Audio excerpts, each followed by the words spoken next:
Praise lord. December 18వ తేదీ 2020. ఈరోజు దేవుని వాగ్దానం. తొట్రిల్లు మోకాళ్లను దృఢపరచుడి.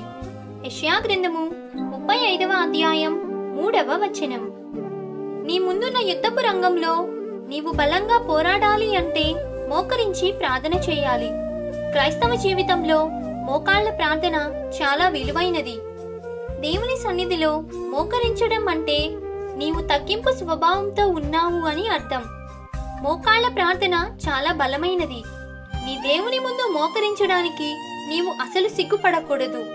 దేవుడు నీ జీవితంలో పెద్ద పెద్ద అవసరాలు తీర్చాలి అంటే నీవు చిన్న చిన్న విషయాల్లో విశ్వాసంగా ఉండాలి. కాబట్టి ఈ దిన వాగ్దానం మీ అందరి జీవితంలో నెరవేరాలని కోరుతూ దేవుని సువార్త పరిచర్యలో మీ సహోదరి. ఆమేన్. God bless you.